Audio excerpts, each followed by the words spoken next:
wonderful world of Disney. The Feather Farm.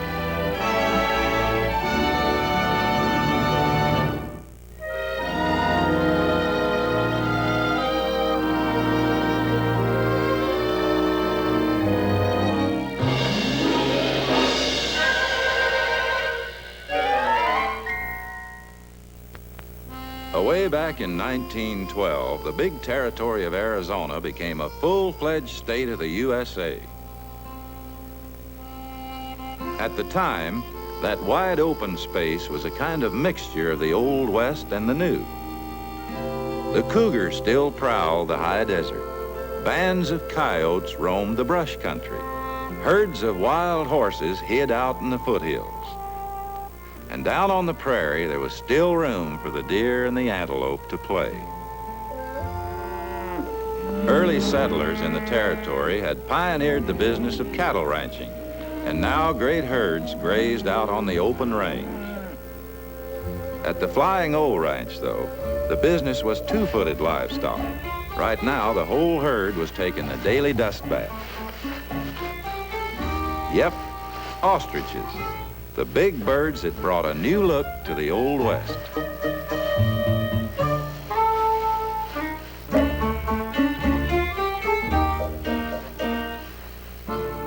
In the early 1900s, ostrich plumes were in high favor with fashionable ladies all over the world. And in the agreeable Arizona climate, the newest business was feather farming. These three birds, Octavius here, and the girls, Ophelia and Gwendolyn, had been brought over from Africa. Ophelia and Gwendolyn had accepted the change, but Octavius, well, the way he looked at it, that was just another part of Africa out there. If there was some way to get out and get over that hill, he and the girls could mingle with their good friends, the grazing animals. The zebra, the wildebeest, the giraffe, and the ostriches pretty much had the same outlook on things. Now, whenever Octavius was daydreaming about Africa, he liked the scenery to be uncluttered and serene. But right about now, he spotted a couple of strangers wandering in his paradise. Things like that always sent him into a fine feathered fit.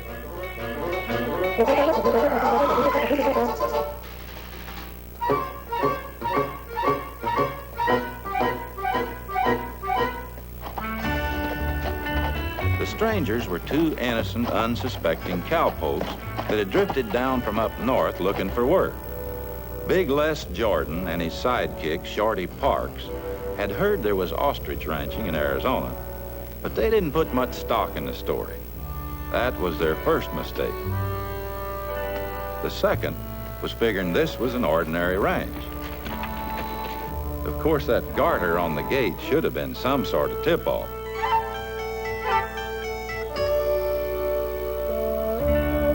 The third and most serious mistake was being off their horses and on the ground when they invaded ostrich territory.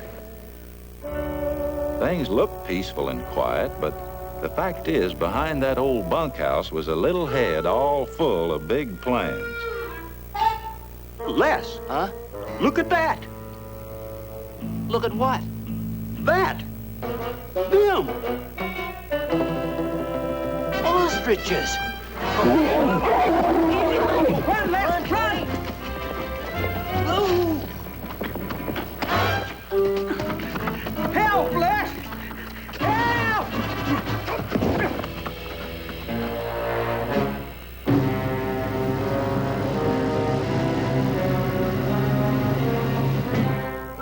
Away!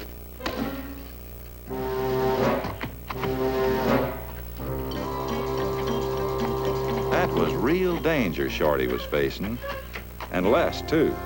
Go on, Bird. Shoot, shoot. Then right in the nick of time, the ranch owners returned from a little shopping trip. Whoa! Whoa! Keep going! Keep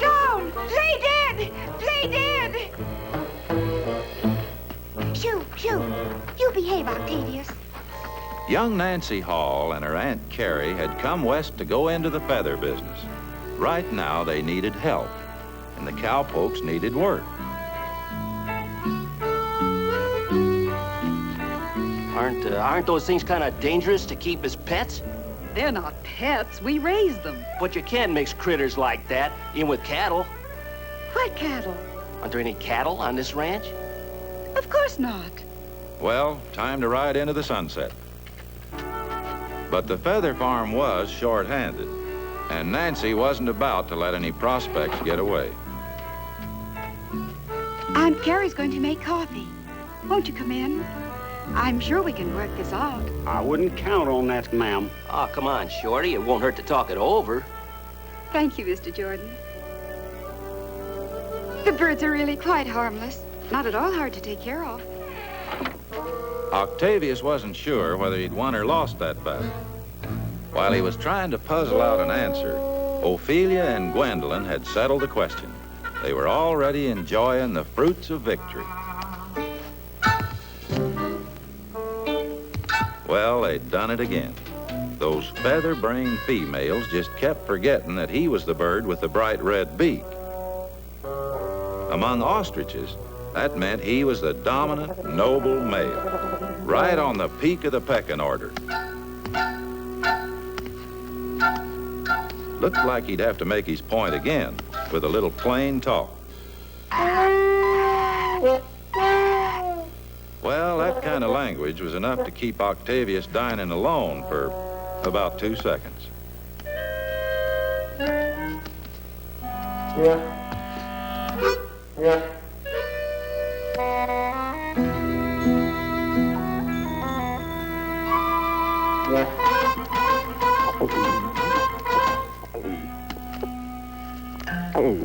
Ostriches aren't a bit particular about their food. They'll eat most anything, including a hot chili pepper. Once. When this feast was finally over, they just couldn't swallow another bite. Now, the fact is, this day of fuss and furor marked a turning point at the feather farm. 2 bird wranglers were signed up, sprucing up and reading up on ostriches. And that'd mean quite a change for the livestock around here. That evening, there was an important discussion about the importance of ostriches.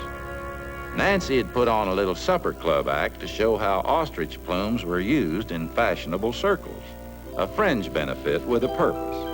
When the cowpokes heard that one good feather might be worth $50, they got the idea.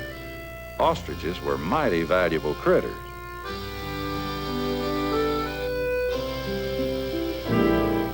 It was early one morning, several days later, that Nancy and Aunt Carrie set out on a trip to the fashion centers away back east.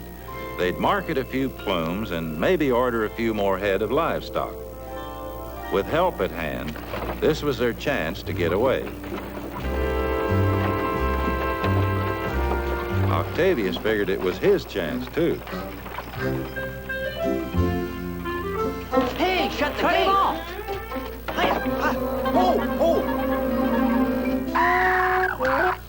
Well, the ladies were facing a long, hard journey. And behind them, 2 amateur bird herders were facing a long, hard battle with 3 obstreperous ostriches, including one with an escape complex as big as all outdoors.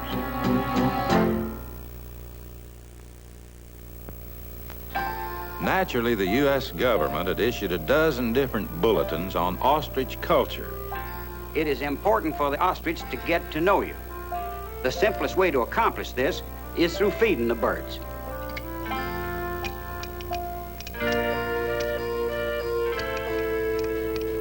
Now, ostriches are long on appetite, but being short on teeth, they need help in grinding up food. So they're always swallowing sand, gravel, shiny pebbles, such like, and so forth. Choo choo! Go on, feed it! Well, feed the birds and they'll get to know you. That's what the book said.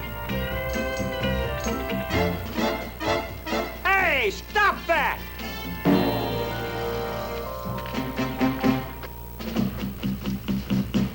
Fortunately, there were only 2 or 3 pages gone, and they weren't very good anyway. Next day, Les and Shorty tackled a project called Put the Hood on the Ostrich. According to the book, this made the birds easy to handle when it came time to prune back the plume feathers.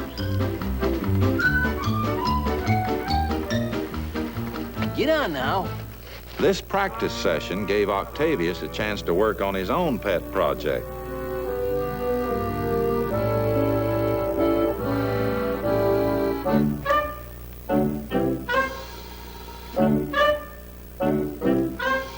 All that country out there, and he couldn't get to it. It was all fired frustrating. Octavius just had to pick on something.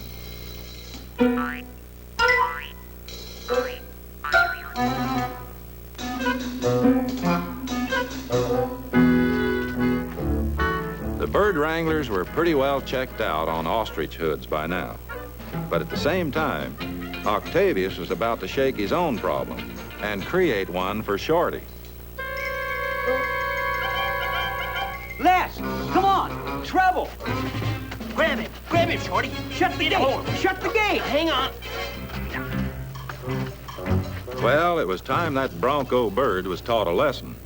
Go on. Hey, not Slow down, bird. Whoa there. Whoa. I said whoa. Slow down, bird. Whoa there. Whoa. Whoa, I said. Steady, boy. Steady. That's it, ride him. Ride him, Shorty, attaboy. Give him his hand. Let him out.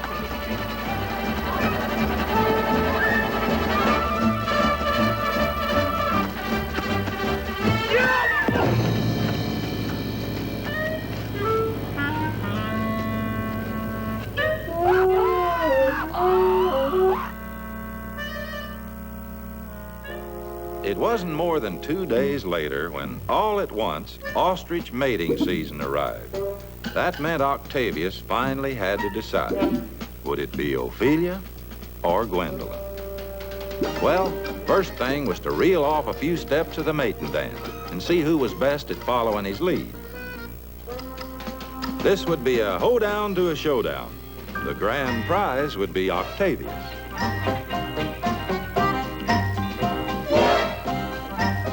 Les, you better come quick. What now?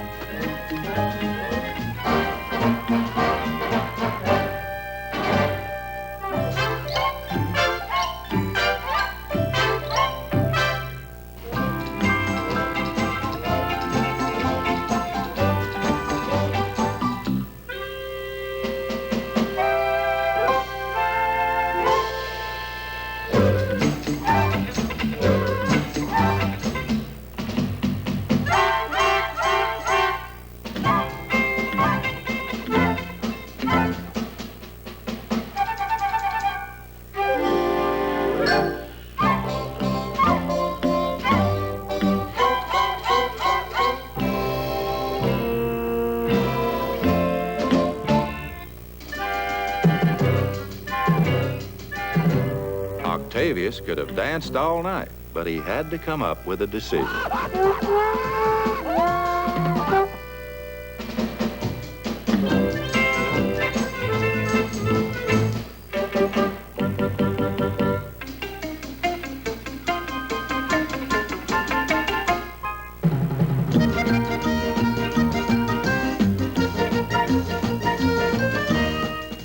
It was the Wild West Watusi with a torrid twist that really wrapped it up for Octavius.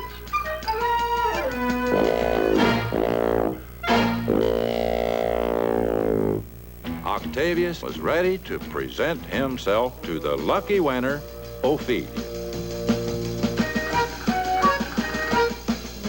Well, Gwendolyn hoped they'd be very happy.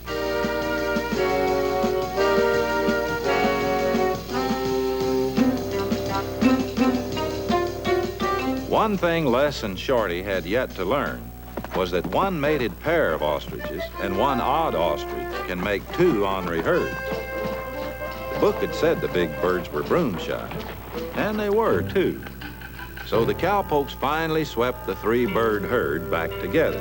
And that was good, considering that events were shaping up for an unexpected turn. Hey, somebody's coming. We don't want anybody to see us doing this. You move the birds toward the back of the house. I'll get rid of him. If this story ever got around, Shorty and Les figured their reputations would be shot for sure. Fact is, though, there'd already been some talk. So this puncher had come 5 miles out of his way just to have a look. Of course, he said he only wanted to drink of water, and the code of the West said Les had to give it to him.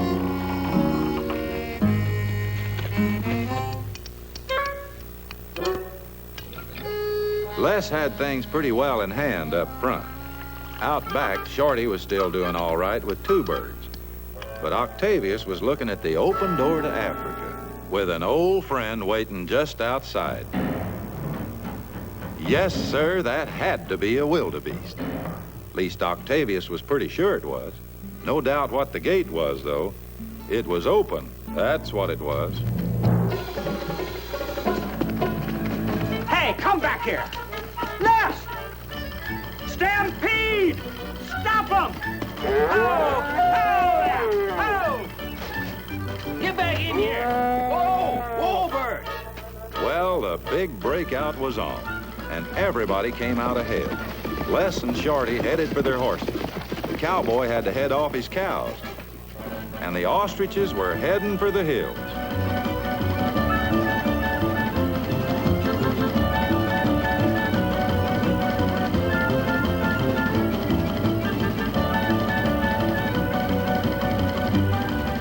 It was over the flats and into the foothills before Octavius finally slowed down to give everybody a little breather. Now, this old homestead had been recently reclaimed by a desert hawk. He had figured he was top bird in these parts, but now he saw that had been a big mistake.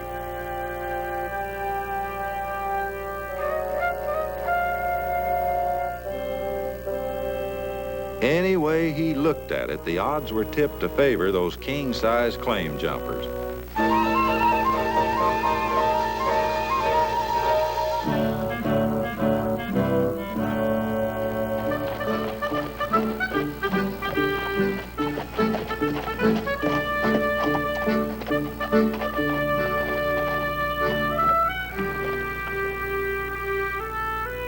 Now, Les and Shorty weren't exactly the best trackers in Arizona, but those ostrich prints weren't easy to overlook. They kept figuring they'd find their strayed stock just over the next ridge. But that hope, along with the trail, was about to be wiped out by a dust storm boiling up in the valley beyond.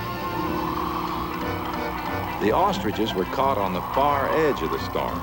They just shifted into high gear and set out to outrun it. But Les and Shorty were caught smack dab in the middle. Meanwhile, the 3 runners had moved out of the storm's path and found nothing but clear sailing ahead. Now, about the best thing ostriches do is destroy distance. They take in around 20 feet with every stride and hit maybe 50 miles an hour.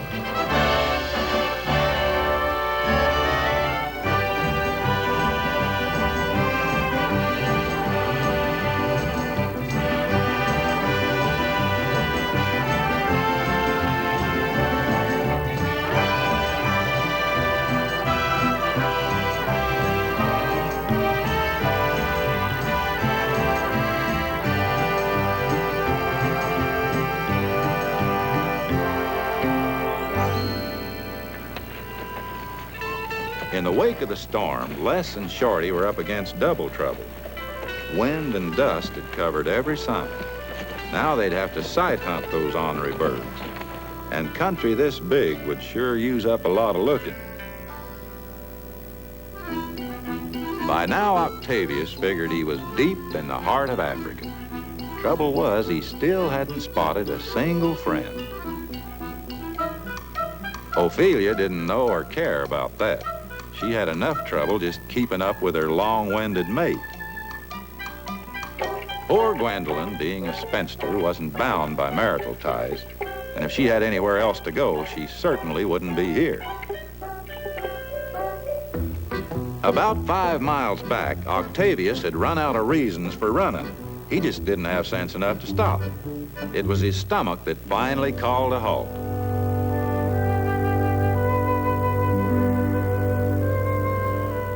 Then, right in the middle of his meal, Octavius spotted one friend he'd been looking for. He just knew that was a zebra. In black and white or living color, it was all the same to Octavius. That being the case, he'd really hit the jackpot.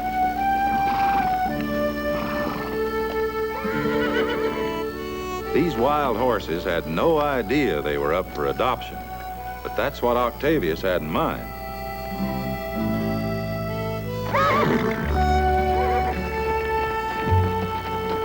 At first, the Mustangs were a little skittery, but the ostriches just moseyed along with them.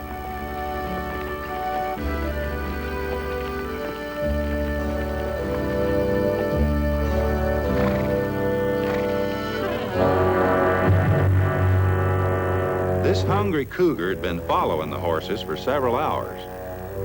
He wasn't about to make a move against the whole herd, but right now he found just what he'd been hoping for: stragglers.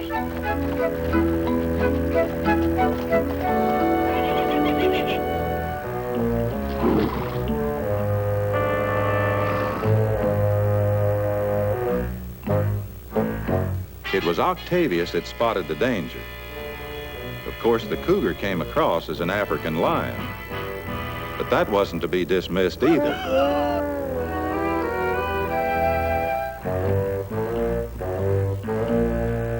One thing about Octavius, in his own element, he was wary and wilderness-wise. The cougar was going to get a lot of close watching.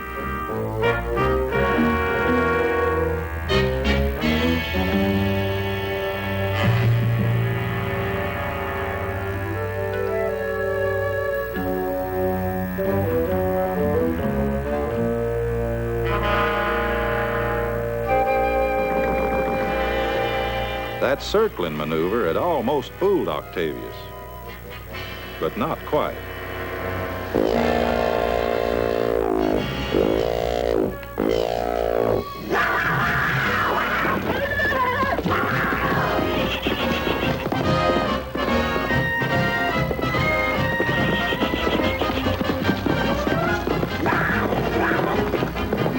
The mare got close enough for one good kick.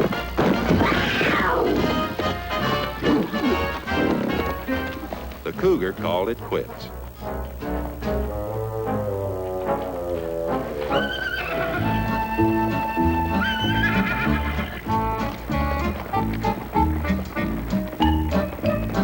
With their height advantage and high-level alertness, the big birds were natural-born lookouts and leaders. And so as the days passed, the ostriches more and more often led the way, and the horses became willing followers.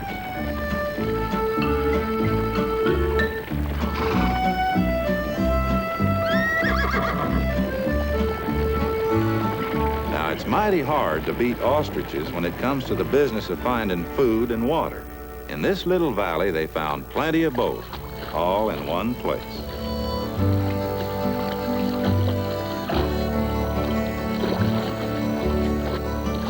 This garden spot had everything that bird or beast could ask for, except a nest. That called for a discussion.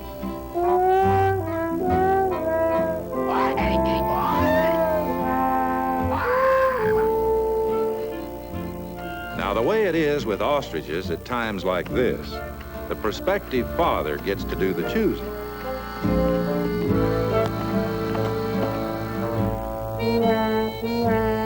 No, not there. But where? Maybe over there.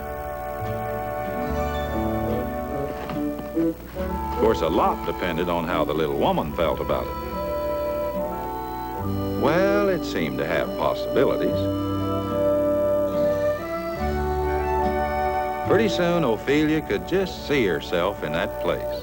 And in no time at all, she was on her sweet little nest somewhere in the west, just letting the rest of the world go by.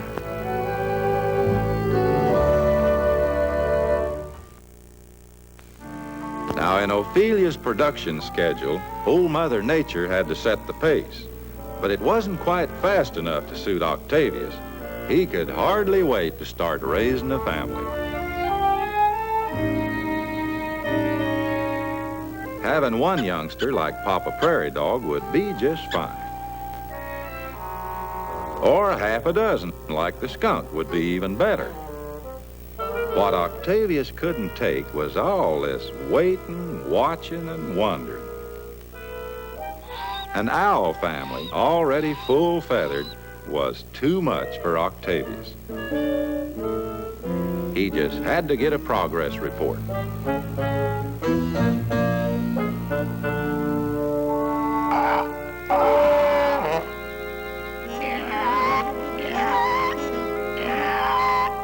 That meant no change and don't keep asking.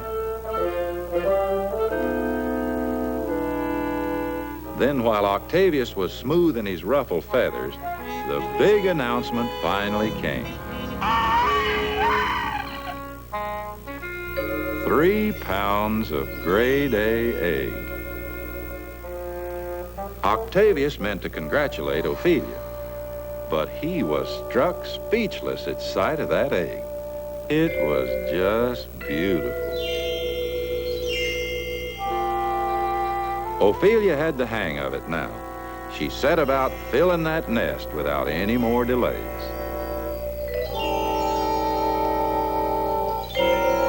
Ostrich eggs hatch in about 40 days, and the birds take turns on the nest. Octavius worked the night shift when shadow patterns matched his mottled plumage.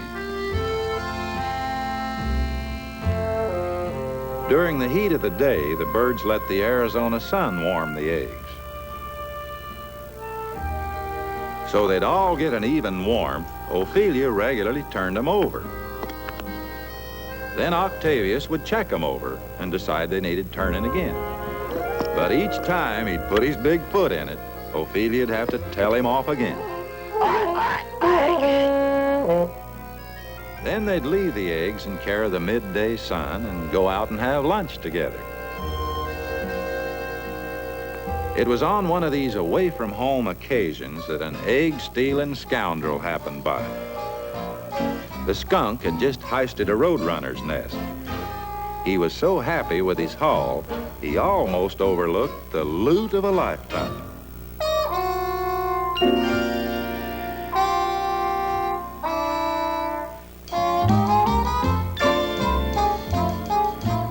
He only went under there to see if those things were fastened down, but he couldn't resist taking a minute to wallow in all that wealth.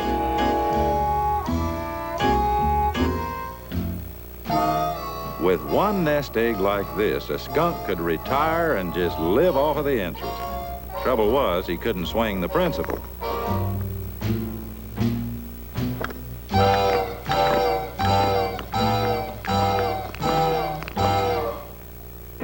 This was a nest robber's nightmare.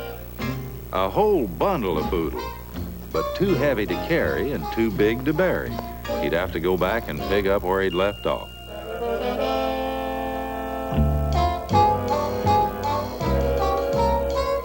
But now it didn't seem worthwhile. He'd always remember how he'd failed to crack the big time.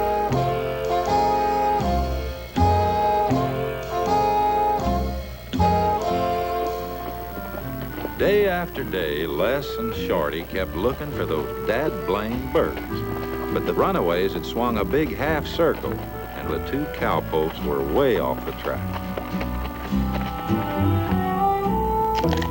Well, as time passed by, one unavoidable accident and 2 unfertile eggs took a toll from the ostrich's nest.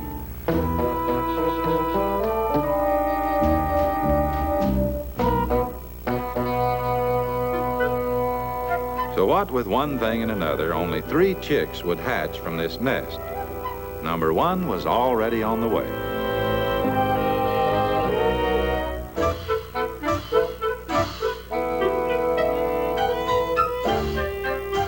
Ophelia just wanted a whole, healthy child. Naturally, Octavius was rooting for a boy.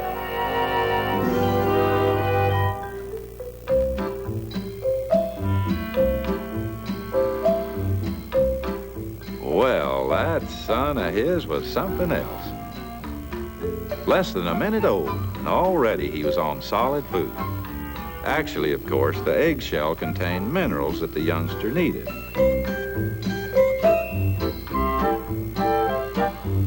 Octavius favored a balanced diet of minerals and vitamins. So it was, eat your salad, son. By now, chick number 2 was out, but having a little trouble getting his land legs.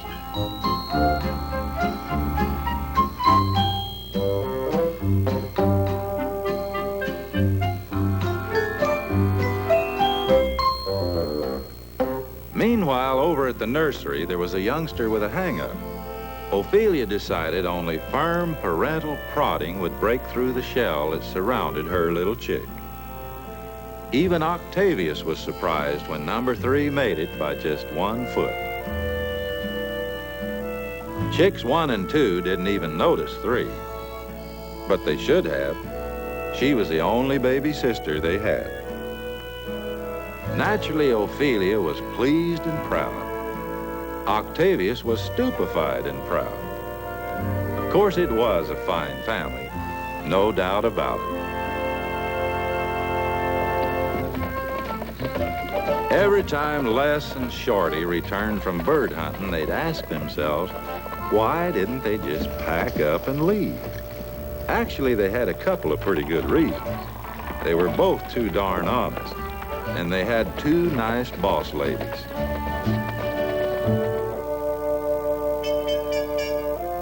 Up in the hill country hideout now, poor Gwendolyn was feeling downright broody about not having a little family, like Ophelia had. Then she spotted a roadrunner, and it kind of looked like one of the triplets. No, the triplets were all here. Well, hallelujah, a little one for her very own. All she had to do was catch it.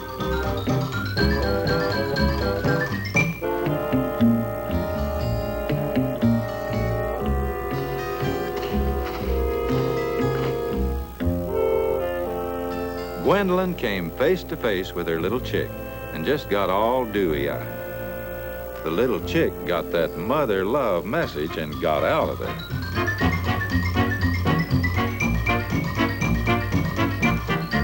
Being a full-grown female, the roadrunner had nothing against motherhood. But 300 pounds of parent was just too much. As the days passed by, the water hole continued to be a place of easy living. With plenty of food around, the young ostriches were growing fast. They'd eat themselves into adults in about 6 months. Right now, though, they were still small enough to wander away and get into big trouble, if the right troublemaker happened along.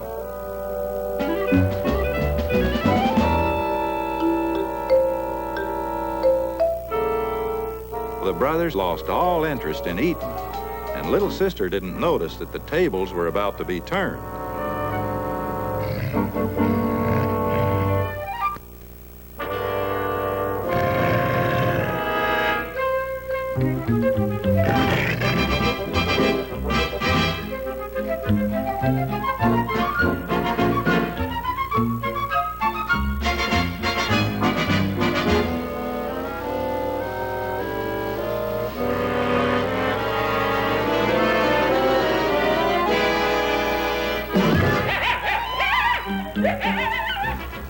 Now, one thing Octavius couldn't stand was a hyena.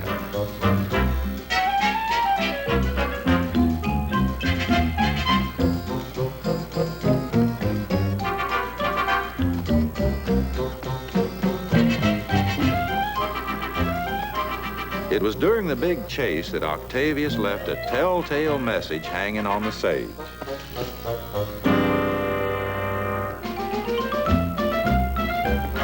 Well, there was high country up ahead, and the troublemaker was heading for it. Good enough. Every so often, the Mustangs would get a little restless, and they'd go somewhere else to feed for a day or so.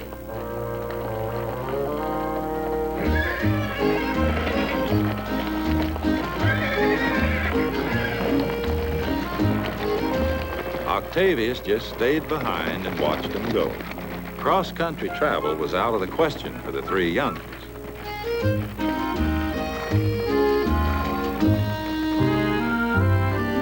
For the past 3 days now, two travel-worn and saddle-weary cowpokes had been camping out and combing new country. They didn't know it yet, but the fact was they were on a mighty warm trail. Water?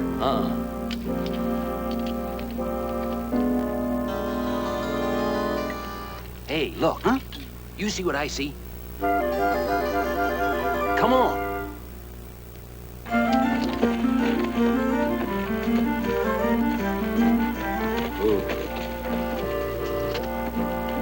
Is it one of theirs? Sure is. See?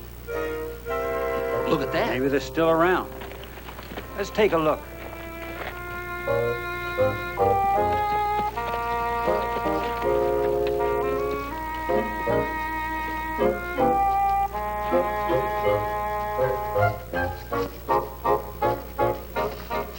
There they are. Chicks. How about that? Let's get them. How are we gonna get them little critters back to the ranch? They ain't big enough to run with the older ones. Take us forever at their pace. That's right. And separating the big ones from the babies ain't gonna be easy. We'll hood them. With what? With our socks, that'll do it. Yeah. Let's go.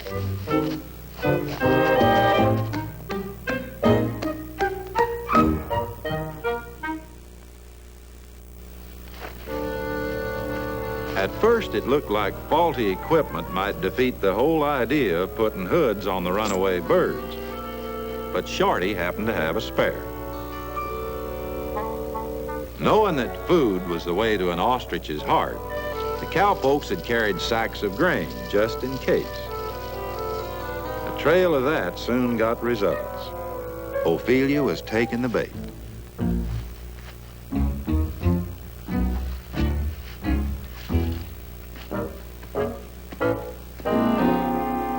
You grab her. I'll hood her. Right. Now.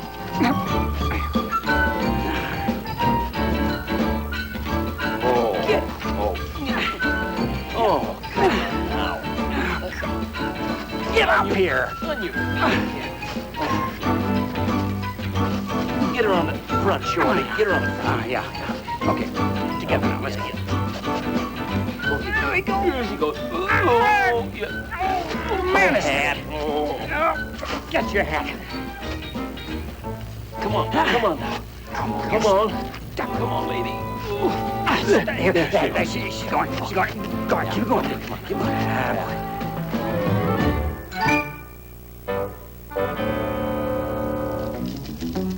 Well, no reason why one trick wouldn't work twice. Gwendolyn was going for the grain until it was time to go for Gwendolyn.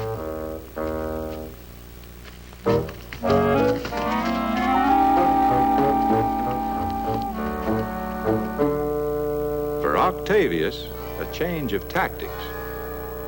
This bird went for shiny objects, belt buckles or buttons. Les remembered that. Poor old bird-brained Octavius. He'd traveled a long, rocky road to win his freedom. Now he bartered it all for a bauble.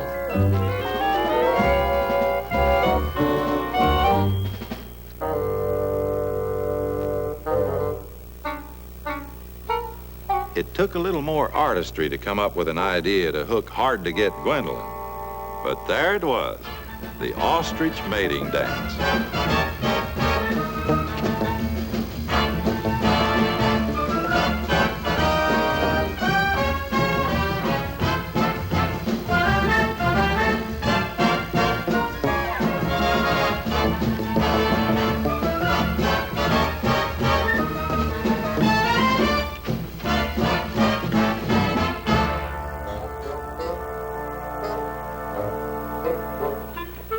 There wasn't a ghost of a chance now for the young ostriches.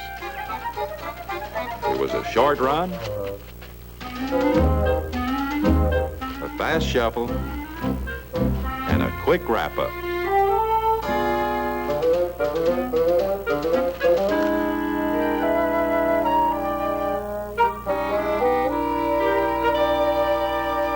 Well, this took care of the last little detail, but it did leave a big one. That's real good, Shorty. But just where are you gonna sit? I'll tell you where I'm gonna sit. Right square on old Octavius. If he should get lost this time, I'm gonna be lost with him. Now, wait. Now get this straight, Bird. There ain't no clothesline out here, so I'm sticking on you till we get back to the ranch. And don't you forget it. Give me a hand, Les.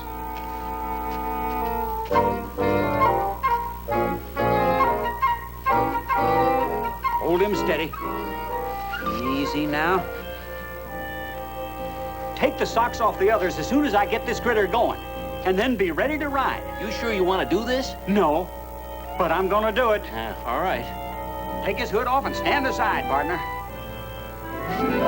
Up there! Hee-yah!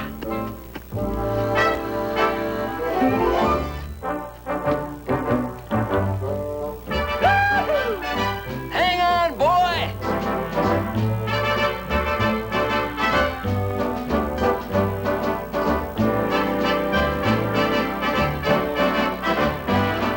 Then, by a happy coincidence, right on cue, the Mustangs returned to the old stomping ground. Les knew he was looking at a whole new future if there was just some way to get that herd back to the ranch.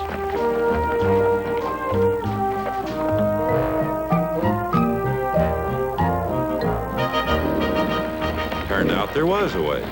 As went the ostriches, so went the horses.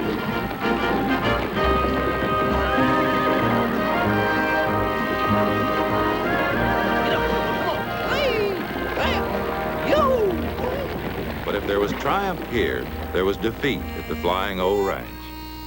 Nancy and Aunt Carrie had finally returned, but only to pack up and pull out again. Back east, they'd found that the feather fad had faded and the price of plumes had plummeted.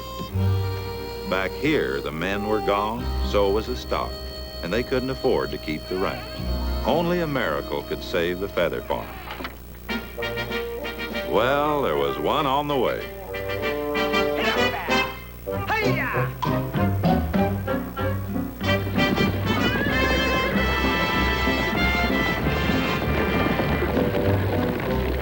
Shorty had his mind on keeping Octavius in line. But the herd of valuable horses was on Les's mind. That little boss lady Nancy would sure be pleased about this. The little boss lady was taking one last farewell look. She'd miss the Flying O Ranch, the big birds, the big country. Yes, maybe even that big, good-looking, good-for-nothing, bird-rustling cowboy, too.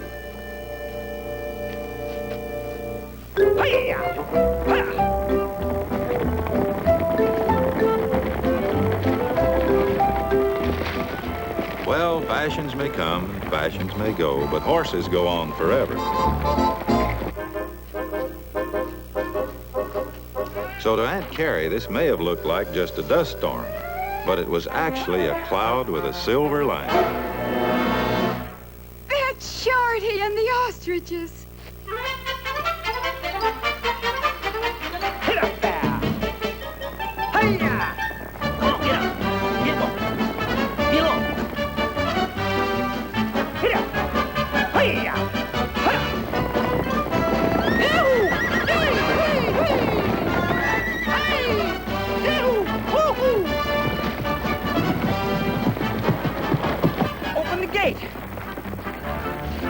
Well, the Flying O was open for business again. The ostriches would make, well, tolerable pets. But the Mustangs would make money, and that was for sure.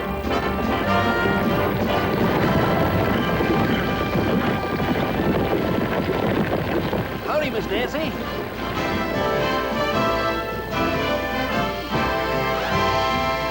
When the dust finally settled, Octavius kind of took stock. The girls seemed to be happy enough. Chances are Gwendolyn would win the next courting dance contest, seeing as how Ophelia'd be busy with her family. The ostriches and Mustangs had been happy together, so there'd be no adjustment problem there. Naturally, Octavius couldn't understand human partnerships, business-wise or otherwise.